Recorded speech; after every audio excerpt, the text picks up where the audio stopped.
Who's got the peanut butter? What? Because Winston loves peanut butter. It's his favorite. How do you know that? Because he does it in the game, Jess. So, what's up, everybody? Playing Winston today. He has like a little emoji, like a victory pose, or like an emote. He has one of those where he's like eating peanut butter out of a jar. Oh. Yeah, it's pretty cute. I think he just eats it with his fingers. I'm not sure if he eats it with the banana. I like peanut butter too. Yeah, I'm a big fan of peanut butter. It just gets stuck in your mouth. Anyway. So today we're playing some Winston, and yeah, we're gonna be talking about him. So he's a lot of fun, but his playstyle is not great for how I play the game. So if the gameplay is a little bad, then I'm sorry. It's just, you know, Get over it. I did what I could with him. But anyway, so just like usual, we'll be going over some pros and cons, going over how I think he should be played, and kind of overall how he's supposed to be on a team and what you're kind of supposed to be doing with him, and then going over obviously his weapons and his abilities and everything else. So we'll start out with his pros. One of his big pros is that he's got good mobility because of his leap. His leap's got a low cooldown, so you can use that to get in and out of combat and be offensive as well as defensive, and you know, be able to go back and forth between health packs and whatnot, as long as you know where those are. And you can just kind of harass the other team because you can constantly just be jumping back and forth or jumping up in the air, you know, for them to have to worry about you. So that's a good thing too.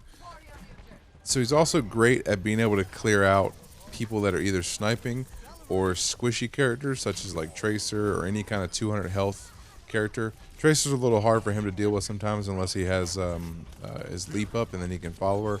But if she hasn't used her rewind yet, then it can be kind of a hard matchup.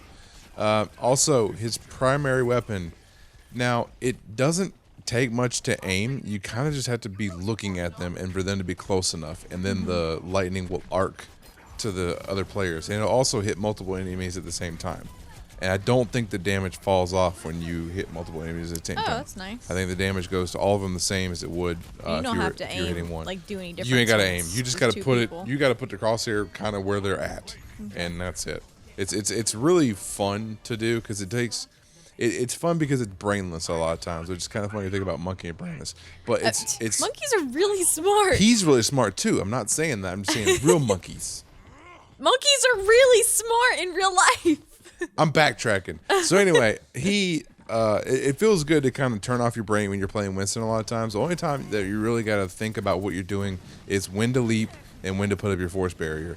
Your ultimate, it can be a thing to, you know, think about when to use and all that kind of stuff, but it really just kind of depends on the situation. You just kind of have to feel that out whenever you're playing with him. And also, his ultimate does pushbacks. So that's also another big pro about him. If you're on a payload, or if you're, you know, having a control point, if you ultimate, your health goes up like crazy to begin with, and then also it does pushback, as you can see right here. Like, I just kind of push them away from the point for a second. I mean, granted, I get lit the fuck up for a little bit because he's such a huge target, but it does kind of make the enemy team focus on you, and also you push them back quite a ways. Some cons of his, what I mentioned before about his primary weapon, you have to be really up close for that primary weapon to be of use. It's not something you can use long range, and there's some characters that straight up murder you up close, and you have to be up close for you to be dealing any kind of damage and kind of helping out your team. Now, the force barrier, of course, is going to be something that you can use to help out your team, but your main primary thing, the gun, is going to be what helps out kind of deal damage. He doesn't have any alternate fire as well to his gun, so the arcing is all you got. You have like a grenade or anything? You ain't like got that? shit. Oh. You just got the arc, your force barrier, your jump, and your ultimate. That's it. He's a very straightforward character. Also, the shield that he lays down, the force barrier or shield barrier, is not mobile. Once you lay it down, it's gonna stay there until the duration's over, and then you gotta wait for the cooldown to come back, and then you gotta lay it down again. So in a game mode like Payload, it's gonna kind of suck at certain points if you're the attacking team trying to get the payload from point to point. You know, you can obviously put it in the vicinity that the payload's going to be moving to, but again, that just kind of is. Put it on the payload? Yeah, I believe you could put it on the payload, and it does work in a way where I think it encompasses below it too. You know what I mean? Like, it makes an actual sphere, not like a half sphere. If you get what I'm saying? Yeah. Also, he can still be killed like relatively quick as a beefy tank. Like he's got 500 health, but he's so big that with no kind of healing like Roadhog has, Roadhog's the same way. Like all right, so Reinhardt's got his what you call it, his barrier that comes up. That's mobile. He can take that wherever he goes. He can move it and he can live that way. So he can kind of reduce the incoming damage and kind of heal himself by mitigating damage. If you get what I'm saying. Roadhog has got that insane heal he's got. Zarya can just bubble up and she regenerates health over time. So he's the only tank that cannot, except for his super, kind of build his health back in an efficient way. Like I'm not sure if his health comes back just periodically. I don't think it was. I think as Lucio was around me. Yeah, Lucio was around me. I don't think his health comes back periodically whatsoever. So again, if he's just one of those kind of player or one of those kind of characters that can just be murdered very easily by a Reaper. Reaper is the worst matchup in my opinion. Same with Soldier 76 and Tracer can be a big annoyance for you. You can usually do well against Tracer mainly because your arc tracks her, and if she stays anywhere near close to you that her range is good in, then it can become a problem for her as well. But if she's got to rewind and she sticks away from you, then it's whatever. So let's go over some of his abilities. So some of the things that make him good, as far as his abilities, is the jump pack. We'll talk about the jump pack in a second. Let's talk about the Tesla cannon first. So the Tesla cannon, now you've got 100 rounds, if you want to call it, and if you hold it down, it'll hold for a long time.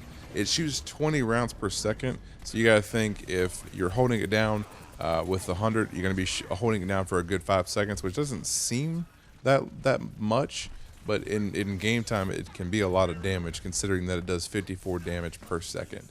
So 5 seconds, if you're holding it on somebody the entire time, I mean, you're doing an assload of damage to them. So it's going to take down a lot of characters, especially like right here. Like Zenyatta's losing his health like crazy. Now, it is kind of hard to keep that arc on them sometimes if they're high mobility characters, but the Tesla cannon is really good. Now, his best move that he has by far, in my opinion, is his jump pack. This jump pack is the key to his mobility and is just, like, if you can learn to be good with the jump, like doing the jump pack and know how to jump, where to jump, and also like how to use it. Like, see right there, I just I looked up, jumped up, and I came down on the team, which also, if you're caught in the shockwave of him coming down, it deals 50 damage to whoever it hits. And he gets it back so quick. Like 6 seconds in this game is nothing. Like I just used it and I got it back already. Like it's one of those things that can be used so good in offense and amazing in defense because you can hop in, do a lot of damage, lay your shield barrier down so people can't shoot you, and then retreat. And by the time you get in, shoot people, lay the shield barrier, and get out, your jump pack's already recharged. Like it's so good. And like I said, the cooldown on that 6 seconds, and also the reload time on his gun is a 1.5 seconds, so it's not that long. Is his gun really, like the way it works, really similar to Zarya's? Is that? Not really. His is more of like an arcing gun. Hers is more like a straight beam. I don't know, like scientifically in the game world, if it works the same way. Yeah, I just like when I see her like following people with her gun, it makes me think of this one. Yeah. And I didn't know how. I think it's the closest, like look wise, but they don't. They definitely do not act the same way at all. Like her gun is just so much better. Like it's ridiculous. But again, his can hit multiple targets. Hers can't. So you kind of got to give and take on what you want to do. But also the barrier projector. Now this ability, I'd have to say, is one of the abilities that if you learn to get good with this one and kind of incorporate it in your jumping and your damage dealing and using it offensive as well as defensive, it's one of those abilities that I feel like if you jump in to the middle of a bunch of people and just like set it down, then start dealing damage. For one, it makes it hard for your opponents to hit you and your teammates because your teammates can shoot through it, but you can't, but the enemy team can't, obviously. Now, the barrier projector only has 600 health, and it's on a 13-second cooldown, and it only lasts for 5 seconds while it's up. So it either lasts until the health of the 600 health is depleted, or it only lasts for 5 seconds. Now, 5 seconds again doesn't seem like a lot, but you get your jump pack back in 6 seconds. So if you lay it down, you got 5 seconds of protection assuming that it doesn't get blown up. Now there are going to be characters that have a really easy time being able to blow up that shield, like Soldier and his high fire rate and his rocket barrage. Trace is really good at taking that thing down really quickly. Reaper's the same way. They just deal so much high damage in a confined space that they can take down that barrier very easily. But again, it's something in between you and the other characters, so it's at least something for them to have to focus on and deal with before they really deal with you. But again, they can walk through it, so that's another thing too. But you can obviously, when they walk through it, you can walk out of it, and it's still a barrier in between you. So let's talk about his ultimate. Actually, one more thing I got to talk about. So his the barrier field thing. Again, if you get good with knowing when to pop that and when to help your teammates. Now, if you like kind of communicate with your teammate, obviously I'm solo queuing, so I can't. Way to go. Way to go. I didn't realize how late it was. Oh my gosh. Anyway, so if you can be good with figuring out what to do with the force barrier or the barrier projector and talking with your teammate, like I said, obviously I'm solo queuing, so I can't figure it out. I'm kind of just basing it on my judgment of when I need it and trying to figure out the best way to do it for my teammates as well. But it's a big tool and it's a huge asset to be able to help your team out. Now let's talk about his ultimate. Just now, when I popped it, your health goes up by 500. So it literally goes up from your health right now, which is 500, all the way up to 1,000 health. And that is crazy whenever you're actually popping it and you're going in to teammates. But you'd be surprised at how quickly that life can go down because you grow in size. Or I don't know if you grow inside, but you get up on your hind legs and you're kind of like you're bashing around and you become very visually attractive for the other team to want to shoot because you turn red, you got this lightning coming from you, you roar, and you're just all up in their face because you're also your cooldown for your jump pack when you pop your ultimate goes from 6 seconds to 2 seconds. So you can jump around like crazy. Yeah. And if you're good with doing that jumping around, you can like land on a bunch of people and like keep dealing damage to them, like 50 damage, and also keep hitting them. Now the melee damage that you're doing, because once you pop your ultimate, your gun goes away and you're only melee, and that's all you're doing. Now each melee that you do deals 40 damage, but you melee so quickly that damage can add up really quick. Yeah. And it lasts for 10 seconds as well. That's one thing to kind of think about whenever you're playing him. Let's go over some matchups really quick. So Bastion is going to be kind of bad for you because, again, if he's in turret mode, you're a big-ass target, and he's going to mow you down very easily, and that's just plain and simple. If he's in recon mode and you catch him, usually it's not a bad matchup at all. His recon damage can't really outdo your health, and you can take him down before he's really a problem. The biggest matchup that I hate going against in this game with Winston is Reaper. Reaper destroys Winston. It's almost unwinnable if you both come into a fight with all your abilities. Like it's so stupid how easy Reaper kills you.